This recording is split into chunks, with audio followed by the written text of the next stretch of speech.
Hello guys, the depth queen स्वागत करती है अपने डार्क डेप्थ वर्ल्ड में। और आज मैं बात करने वाली हूँ दिव्यांका और विवेक दहिया के बारे में। एक्चुअली इनका बीते दिनों मुझे एक व्लॉग सजेशन फीड में मुझे रिकमेंड हुआ, जो यूट्यूब पर मुझे नोटिफिकेशन तो खैर नहीं मिला क्योंकि मैंने विवेक का चैनल सब्सक्राइब नहीं किया था। मैं आपको बता दूं कि विवेक दहिया का यूट्यूब चैनल भी है और शायद बहुत से लोग इस बारे में जानते हैं। मैं भी जानती हूँ, लेकिन मैं उनकी सब्सक्राइबर नहीं हूँ। लेकिन हाँ, मेरी आंखों के सामने विवेक और दिव्यांका की शादी हो रखी है। आंखों के सामने इन द सेंस कि जब इनका रिलेशनशिप सोशल मीडिया पे आया और आने से पहले ही बज़ क्रिएट हो गया था। इनका हैशटैग आपको याद होगा, दिवेक दिवेक करके, जो बहुत ज़्यादा जिसने हाइप क्रिएट किया। सन 2015 से शुरू हुआ, मतलब मिडल ईयर से शुरू हुआ, क्योंकि उससे पहले तो दिव्यांका त्रिपाठी जो थी वो शरद मल्होत्रा से रिलेशनशिप में थी और 8 साल का उनका रिलेशनशिप था। और ये रिलेशनशिप बनूं मैं तेरी दुल्हन नाम के सीरियल से शुरू हुआ था। दोनों उसमें लीड पेयर के तौर पर काम कर रहे थे। हालांकि इससे पहले भी ये लोग काम कर रहे थे, लेकिन इस शो से जो इनको पहचान मिली, ये घर घर में फेमस हो गए थे। मेरी नानी के घर में ये शो बड़ा ही देखा जाता था और यहाँ भी थोड़ा बहुत ये शो चला करता था। तो मुझे दिव्यांका का जो कैरेक्टर है वो काफ़ी थोड़ा याद है कि वो कैसे उस शो में हिंदी, शुद्ध हिंदी बोला करती थी। और जो शुद्ध हिंदी वो आज भी अपने हस्बैंड के चैनल पर बैठकर बोलती हैं। और जो ऑडियंस है अभी भी दिव्यांका के मुंह से वो शुद्ध हिंदी जो सुनती हैं तो बहुत पसंद करती हैं। क्योंकि उस शो में जो दिव्यांका का कैरेक्टर था वो एक गरीब लड़की का था, जिसकी शादी एक ऐसे अमीर लड़के से हो जाती है जो मेंटली चैलेंज है। और मेंटली चैलेंज है, लेकिन साथ ही साथ में उसे मेंटली चैलेंज हस्बैंड को ही हैंडल नहीं करना है। साथ ही साथ में जो एक ससुराल की पॉलिटिक्स होती है, जो नंद भाभी की जो एक मतलब आप कह सकते हैं देवर भाभी जेठानी, ये जो जितने रिश्ते आपको कूपन में मिलते हैं, एक तरीके से फ्री में मिलते हैं हस्बैंड के साथ, तो यहाँ पर भी उस गरीब लड़की को एक मेंटली चैलेंज हस्बैंड को तो हैंडल करना ही है, साथ में उसकी फैमिली को भी हैंडल करना है, जो फैमिली आए दिन उसके अगेंस्ट षड्यंत्र रचाती रहती है। और इसमें जो षड्यंत्र रचाने वाली कुछ महिलाओं में से एक महिला थी सिंदूरा, जिसका किरदार काम्या पंजाबी ने निभाया था। काम्या पंजाबी इससे पहले भी म्यूज़िक वीडियोस में या बड़ी बड़ी फिल्मों में डांसर के तौर पे, बैकग्राउंड डांसर के तौर पे दिखा करती थी। लेकिन इस सीरियल से ना, सिंदूरा नाम के शो से काम्या को जो कामयाबी मिली, वो कामयाबी काम्या को बहुत ज़्यादा उसने काम दिलवाया, अवार्ड्स दिलवाए। और ये सफ़र जो है शुरू हुआ और जाकर बिग बॉस के घर में लैंड हुआ, क्योंकि काम्या को इसी शो की वजह से जो है वो बिग बॉस सीज़न 7 मिला था। और वहाँ पर भी काम्या ने एक बहुत ही मजबूत महिला का एक प्रदर्शन दिखाया, किस तरीके से वो एक डब्बे में इतने इतने घंटे बैठी बिना वॉशरूम गए हुए। और ऐसा नहीं है, वहाँ पर कुछ कंटेस्टेंट थे जो कुछ कैसे भी करके वो वॉशरूम कर देते थे, अगर आप लोगों ने वो शो देखा होगा, वो सीज़न देखा होगा। लेकिन काम्या ने किस तरीके से, माय गॉड, मतलब उस सिचुएशन को संभाला, वो अंदर बैठी रही और एक इतिहास रचकर वो निकली। कहने को गौहर भी बैठी, गौहर भी कुछ घंटे बैठी, पर उनकी अवधि और काम्या की अवधि में बहुत फ़र्क था, समय की अवधि में। तो मुझे काम्या के लिए जब उसने वो टास्क किया ना, तो बड़ी रिस्पेक्ट हुई। हालांकि काम्या मुझे कोई खासी, मैं कोई काम्या पंजाबी को कोई फ़ैन नहीं हूँ। हाँ, काम्या पंजाबी एक स्ट्रॉन्ग हेडेड विमेन है, काफ़ी अच्छे से वो बात करती हैं और बिग बॉस भी उनको हर बार एक गेस्ट के तौर पर लेकर आते हैं। उनको कंटेस्टेंट के सामने लेकर आते हैं और वो किस तरीके से बेबाकी से अपना एक पॉइंट ऑफ व्यू रखती हैं, जो कभी मुझे सही लगते हैं और कभी मुझे सही नहीं लगते। बट ओवरऑल काम्या काफ़ी अच्छी पर्सनालिटी है उनकी। तो वहीं से मेरे दिल में काम्या के लिए एक रिस्पेक्ट हुई थी कि being a girl it's not easy कि आप एक डब्बे में इतनी दिन बंद रहो, और बहुत प्रॉब्लम्स होती हैं, बहुत कुछ होता है फीमेल्स के साथ, बट ऐसे में वो हैंडल करना, वाओ, मेरे को, मैं जितनी मतलब अप्रिशिएट करूं काम्या को वो कम है। तो काम्या को इसी शो से बहुत कामयाबी मिली, और दिव्यांका की जो पॉपुलैरिटी थी वो एकदम अपने चरम सीमा पे पहुंच गई। पर जब ये शो ऑफर हुआ 2009 के बाद, तो काम्या कह रही हूँ, दिव्यांका का जो करियर है वो कहीं ना कहीं जो है थोड़ा सा फेड हो गया। वहीं काम्या पंजाबी कॉमेडी में अपना हाथ आजमाने लगी, शरद भी थोड़ा बहुत अपना डिफरेंट एक्सपेरिमेंट कर रहे थे, वो ब्रेक ले रहे थे, और उधर जो दिव्यांका भी एक अच्छे रोल्स की तलाश में थी। उन्होंने कुछ कॉमेडी शो में भी काम किया, लेकिन दिव्यांका को वो कामयाबी नहीं मिली जो बनूं मैं तेरी दुल्हन से मिल रही थी। और फिर जाकर एकता कपूर के शो ये है मोहब्बतें, जो सन 2013 में शुरू हुआ, वो काफ़ी दिव्यांका के लिए बहुत एक तरीके से एक कमबैक था। मतलब आप कह सकते हैं कि एक शो में बनूं मैं तेरी दुल्हन में वो एक अनपढ़ लड़की का किरदार निभा रही थी, और इधर ये है मोहब्बतें में वो एक डॉक्टर डेंटिस्ट इशिता का उन्होंने किरदार निभाया, जो माँ नहीं बन सकती है, और जिस वजह से वो एक ऐसी बच्ची के संपर्क में आ जाती है जिसकी माँ उसको छोड़कर जा चुकी है, दूसरा घर बसा के बैठी हुई है, लिव इन में रह रही है। हालांकि मुझे वो कहानी इतनी सही नहीं लगती थी, क्योंकि ठीक है, एक स्टेप मदर को एक बहुत अच्छा ज़रूर दिखाया गया है, लेकिन वो स्टेप मदर की अपनी खुद की भी माँ बनने की चाह है, वो मुझे समझ में नहीं आता। ठीक है, एक बच्ची अपनी खुद की माँ से ज़्यादा तुम्हें इम्पोर्टेंस दे रही है कि तुम ही मेरी माँ हो, ईशी माँ वो करती थी, क्योंकि उसको अपनी माँ तो छोड़ के चली गई। लेकिन जो इशिता है वो भी पूरा प्यार बरसाती थी, लेकिन कहीं ना कहीं उसके को खुद के बच्चे की जो चाह थी वो मुझे थोड़ी सी सही नहीं लगती थी। भाई, तुम मदर नहीं बन सकती हो तो तुम किसी और बच्चे को जो तुमसे दिलो जहाँ से प्यार कर रहा है, तुम उसी को ही अपनी अब बेटी मान लो। लेकिन वही वाली बात होती है ना, अपना अपना ही होता है। बहुत कम ऐसी औरतें होती हैं जो माँ बन सकते होने के बावजूद भी अपनी कोख को किसी और बच्चे के लिए, जिसे उसने जन्म भी नहीं दिया होता है, वो कुर्बान कर देती हैं। बहुत कम ऐसी औरतें होती हैं, और मैं ऐसी औरतों की बड़ी इज्जत करती हूँ। तो खैर, वो ये तो एक इशिता की बात हो गई, यानी कि दिव्यांका का ये रोल जो मैंने था थोड़ा सा डिस्क्राइब किया, लेकिन पब्लिक में ये रोल काफ़ी पॉपुलर हुआ था, और एक बार फिर से दिव्यांका कामयाबी की सीढ़ी पर चढ़ पड़ी थी। लेकिन फिर उसके बाद जो है, शरद और दिव्यांका ने 8 साल की डेटिंग के बाद अपने रिलेशनशिप को एक्सेप्ट किया, और जब एक्सेप्ट किया तो कुछ महीनों बाद ही ये म्यूचुअल स्टेटमेंट उन्होंने जारी किया कि हम अलग हो चुके हैं।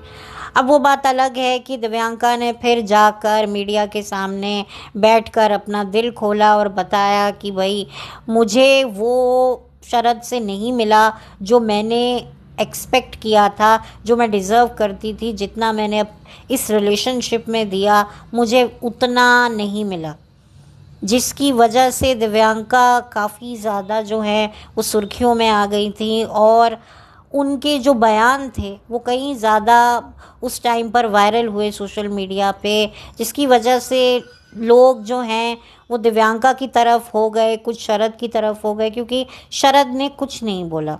अब देखिए, ज़रूरी नहीं होता कि चुप्पी हमारी ताकत होती है, कभी कभी चुप्पी हमारी कमज़ोरी होती है।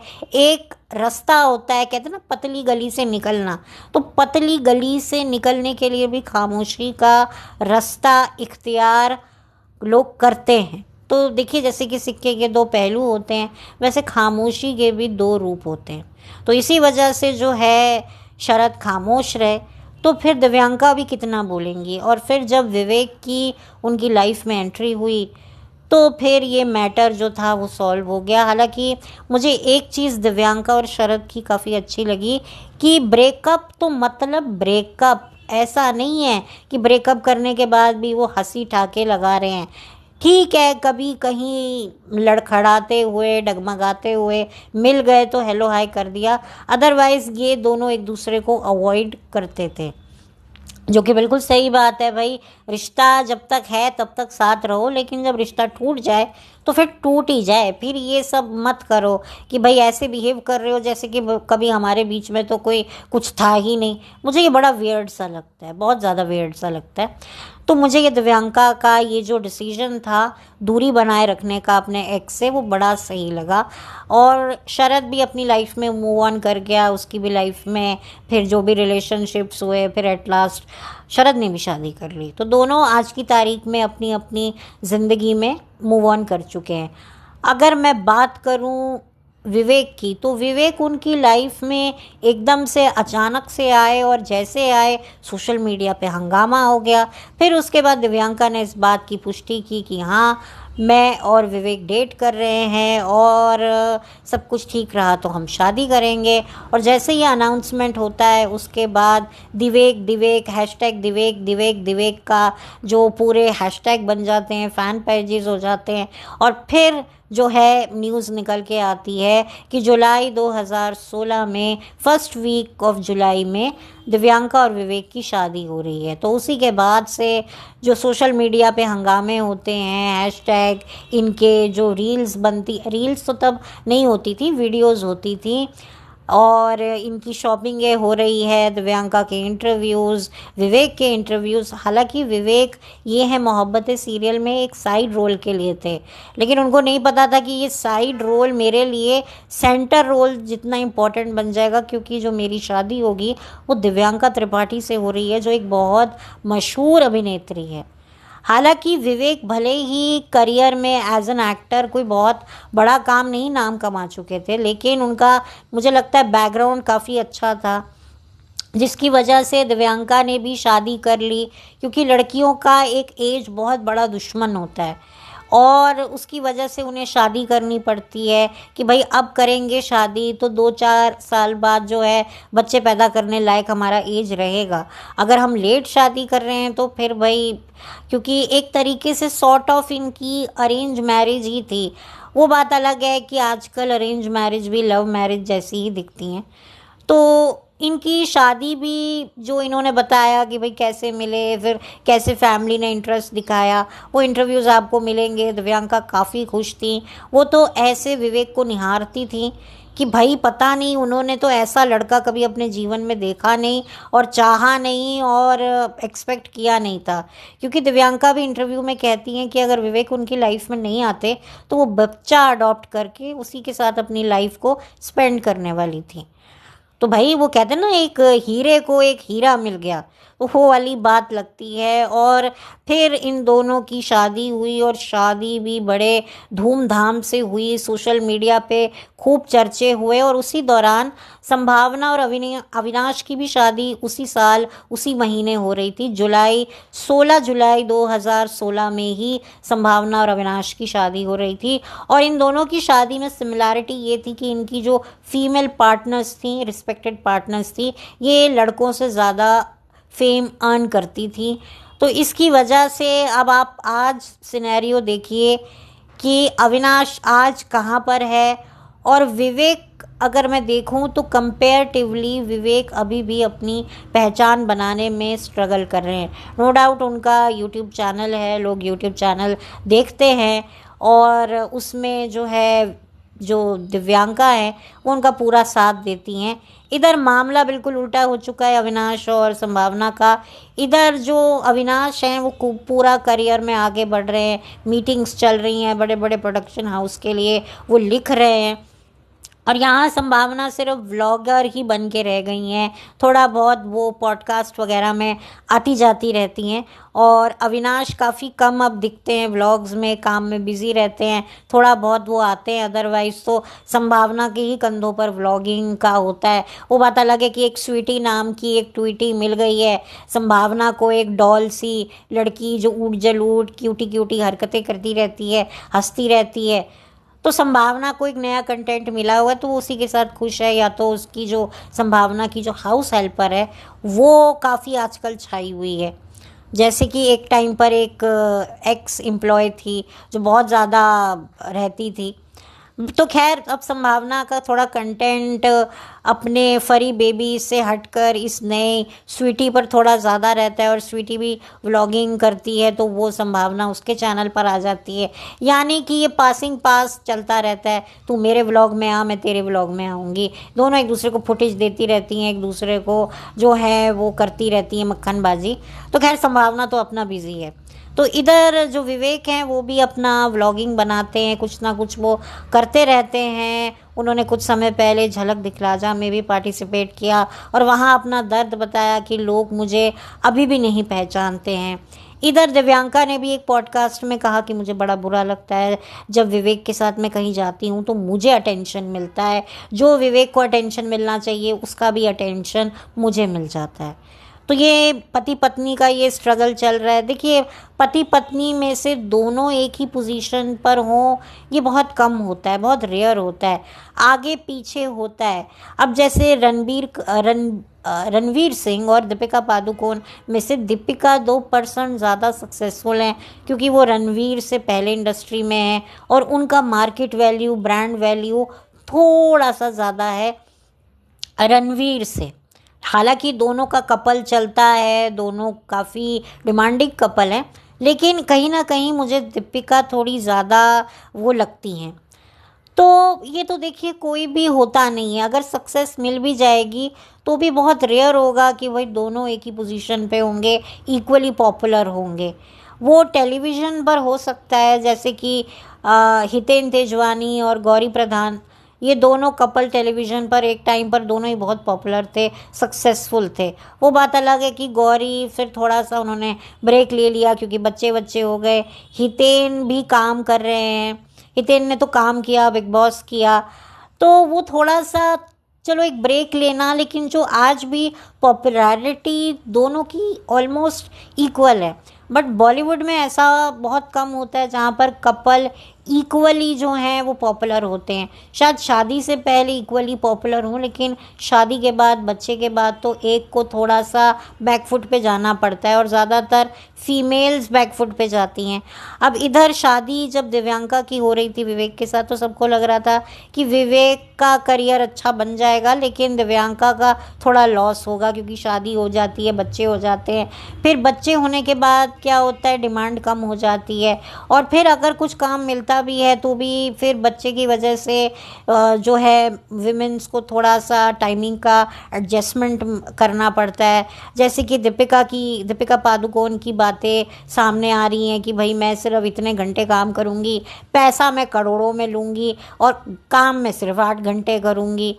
तो फिर प्रोड्यूसर डायरेक्टर कब तक नखरे झेलते हैं, उनको लगता है यार किसी नई लड़की को दो हम काम दें जो नीडी लड़की है। नीडी क्या मतलब, जो करियर में ग्रो कर रही है, तो हम जितना उसको वक्त बिताने को कहेंगे सेट पर वो आएगी। एक ये भी एक बड़ा रीज़न होता है क्योंकि बच्चा देखो मदर की ही उसको सबसे ज़्यादा ज़रूरत होती है। कितना भी फादर्स जो हैं वो कर लें, वो बात अलग है कि कोई सिंगल फादर है तो एक अलग बात है, लेकिन ज़्यादातर मदर के पास ही ये एक अपॉर्चुनिटी होती है कि बच्चे को जब तक वो टीनेजर का नहीं हो जाता तब तक बच्चा मदर को ही मांगता है। तो इस वजह से मदर के लिए बड़ा डिफ़िकल्ट होता है अपने ड्रीम्स को पूरा करना, और यही वजह है कि बच्चे होने के बाद कितना भी आप कह लो कहीं ना कहीं फ़र्क पड़ता है। अब दीपिका ये बातें एक पीआर स्टंट के तौर पर फैला रही हैं, क्या वाकई उनके साथ ऐसा हो रहा है वो एक अलग बात है, वो एक अदर डिबेटेबल टॉपिक है। बट यहाँ पर दिव्यांका के केस में सबको ये लग रहा था, लेकिन आप देख सकते हैं कि दिव्यांका अभी भी काम कर रही हैं, कुछ ना कुछ वेब सीरीज़ वो करती रहती हैं। और उधर जो हैं बच्चे इन दोनों के नहीं हुए हैं, जैसे कि संभावना और अविनाश के बच्चे नहीं हुए हैं। उनके बच्चे क्यों नहीं हुए हैं उस बात का तो अब आप सबको पता ही है। जो संभावना है उसने अपनी जर्नी बताई है। इधर दिव्यांका का और विवेक का क्या रीज़न है वो नहीं पता, लेकिन हो सकता है क्योंकि अब ये व्लॉगर बन गए हैं, ख़ास तौर पे विवेक व्लॉगर बन गए, तो हो सकता है वो इस टॉपिक पे बात करें कि भाई अभी तक शादी को 9 साल हो गए हैं और हमारी घर में नन्हा मेहमान क्यों नहीं आया है। तो हो सकता है वो उसके बारे में कुछ खुलासा करें कंटेंट के तौर पर, क्योंकि करते ही हैं व्लॉगर्स। क्योंकि अब विवेक जो हैं वो व्लॉगिंग में ही ज़्यादा दिखते हैं, और एक तरीके से व्लॉगिंग करने का फ़ायदा ये हो जाता है कि आपको एक साइड बिजनेस हो जाता है, थोड़ा सा एक इनकम बन जाती है। विवेक ने भी इंटरव्यूज़ में बताया कि कैसे लॉकडाउन में उनको ड्रिंकिंग की हैबिट लग गई थी, कैसे टीनेजर की एज में उनको गैम्बलिंग की आदत लग गई थी। तो कहीं ना कहीं इन सब चीज़ों से, ख़ास तौर पे अगर मैं बात करूं लॉकडाउन में ड्रिंकिंग हैबिट जब लग गई थी, तो कैसे जब एक मर्द को ड्रिंकिंग की आदत लग जाती है, शराब की लत लग जाती है, तो सबसे ज़्यादा वाइफ सफ़र करती है, क्योंकि जो वो शराब होती है वो एक दूसरी औरत का काम करने लगती है एक वाइफ की ज़िंदगी में, एक सौतन बन जाती है। शराब सौतन जब बन जाती है तो घर तबाह हो जाता है, और जब पति वाकई किसी सौतन के चक्कर में पड़ जाता है तो घर बर्बाद होता है।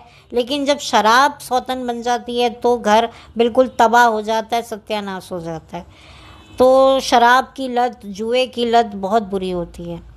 तो डेफिनेटली इनकी भी मैरिज में प्रॉब्लम आई होंगी। वो बात अलग है कि दिव्यांका आज भी विवेक को देख देख के जीती है, और नच बलिए में भी इन लोगों ने पार्टिसिपेट किया जब इनकी नई नई शादी थी। लग रहा था कि भाई रियलिटी शो जीतने के बाद विवेक के तो भाई भाव बढ़ जाएंगे, पर ऐसा होता नहीं है। जैसे कि अविनाश ने भी कहने को रियलिटी शो जीता था रीजनल, लेकिन उसको फिर काफ़ी पापड़ बेलने पड़े थे। लेकिन यहाँ पर विवेक और दिव्यांका ने मिलकर नच बलिए का एक सीज़न जीता था। लेकिन वही वाली बात है कि रियलिटी शो जीत कर आपके करियर युगों युगों के लिए नहीं बन जाते ना, आपको मेहनत करनी पड़ती है। और लोग भी भूल जाते हैं, नया सीज़न नए विनर। तो ऐसे ही लोग दिव्यांका और विवेक को भी भूल गए। हालांकि विवेक और दिव्यांका की जो जीत थी वो काफ़ी क्वेश्चनेबल थी, क्योंकि काफ़ी अच्छे डांसर्स थे उस शो में। आई थिंक उस सीज़न में दीपिका और शोहिब भी थे, अगर मैं गलत नहीं हूँ तो। उस टाइम पर उन दोनों की शादी नहीं हुई थी। वो बात अलग है कि दीपिका के बोले हुए भारी भरकम डायलॉग कि भाई आज़ान भी सुनाई देती है, मंदिरों की घंटियाँ भी सुनाई देती हैं, जिसका जिक्र अक्सर किया जाता है, मेरे फेलो पॉडकास्टर अक्सर करा करते हैं। तो ये वही सीज़न है। लेकिन विवेक जो हैशटैग था वो सिर्फ नच बलिए तक ही था। उसके बाद धीरे धीरे ये जो हैशटैग है ये कहाँ का कहाँ चला गया किसी को पता नहीं। और कहीं ना कहीं मुझे लगता है कि क्या ये हैशटैग उस वक्त ऑर्गेनिक था, वाकई था, कि लोग सडनली इतने ज़्यादा क्रेज़ी हो गए थे दोनों के, जैसे कि बॉलीवुड कपल्स के लिए हो जाते हैं। उस टाइम पर जब ये हैशटैग आया तो काफ़ी ट्रेंड करता था ये दिवेक दिवेक, लेकिन अब दिवेक दिवेक इतना नहीं सुनने में आता है। सो खैर ये एक कहानी थी। I wish both of them all the very best. और अब दोनों जो हैं व्लॉगिंग के क्षेत्र में उतर चुके हैं, व्लॉगिंग करते हैं। दिव्यांका का खुद का चैनल नहीं है, लेकिन विवेक का तो चैनल है। तो ज़्यादातर जो हैं लोग देखना चाहते हैं कि जो दिव्यांका हैं वो कैसे अपनी एक लाइफ को लीड करती हैं, क्योंकि आज भी दिव्यांका के बहुत सारे फैंस हैं, आज भी दिव्यांका को लोग बहुत पसंद करते हैं। और विवेक जो हैं अपनी पहचान बनाने के लिए स्टिल स्ट्रगल कर रहे हैं। उन्होंने बताया कि लोग अभी भी मुझे नहीं पहचानते हैं। तो देखिए, अगर आप एक सक्सेसफुल पार्टनर से शादी करते हैं तो आपको ये पता होना चाहिए कि उसका नाम आपके नाम से जुड़ा है, तो लोग उसको अभी आपको जो है उसी के नाम से जानेंगे। ये दिव्यांका का हस्बैंड, दिव्यांका का हस्बैंड। तो इस चीज़ को तो आपको पता होना चाहिए। अक्सर जो अनसक्सेसफुल पार्टनर्स होते हैं उनको इस चीज़ का बड़ा वो लगता है कि भाई हमें हमारी आइडेंटिटी से क्यों नहीं लोग जानते।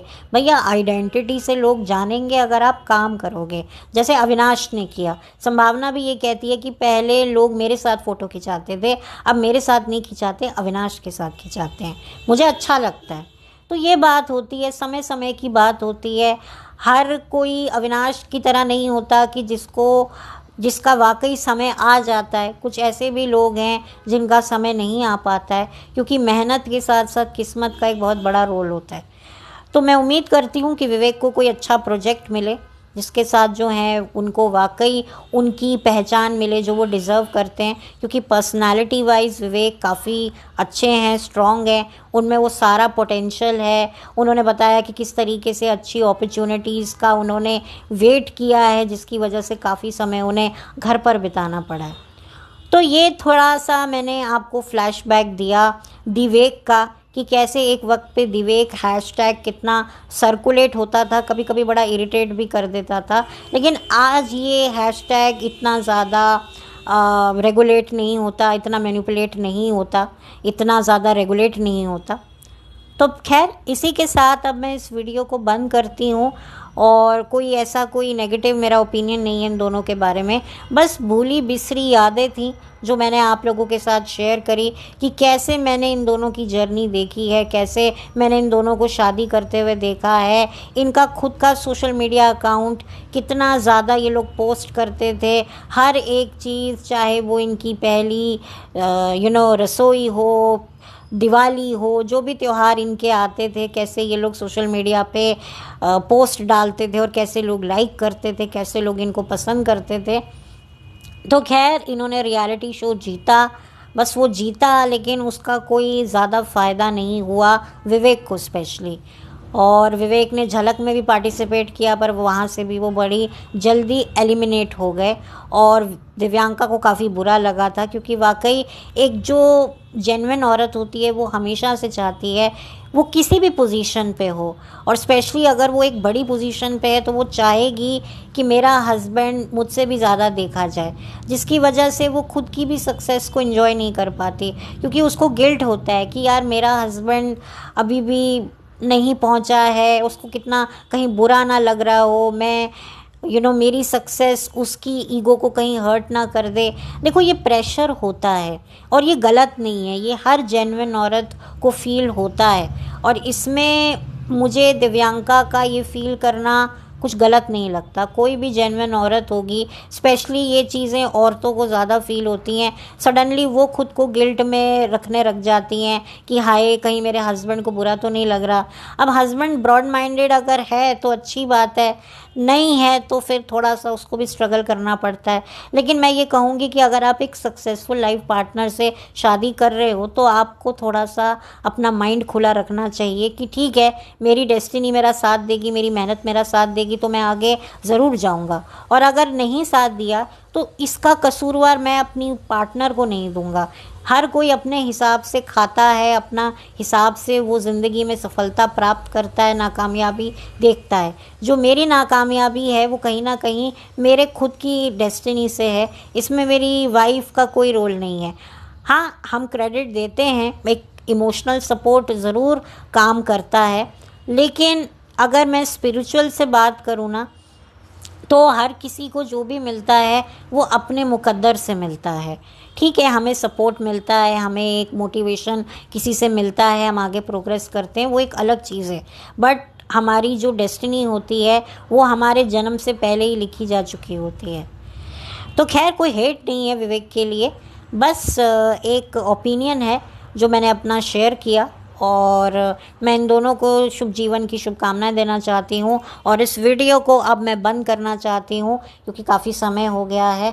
Thank you so much, have a blessed day. फिर जल्दी से मिलूँगी एक नए वीडियो के साथ। प्लीज़ मेरे चैनल को सब्सक्राइब कीजिए, और अगर आप नए हैं तो ज़रूर से सब्सक्राइब कीजिए, मेरे वीडियोस को लाइक कीजिए। मुझे लाइक और व्यूज़ बहुत ही मुश्किल से मिल रहे हैं, और अगर अपना कोई ओपिनियन आपको दिव्यांका और विवेक के बारे में है, इनके रिलेशनशिप को लेकर है, इनकी मैरिज को लेकर है, तो प्लीज़ ज़रूर शेयर कीजिए कमेंट में, मुझे इंतज़ार रहेगा।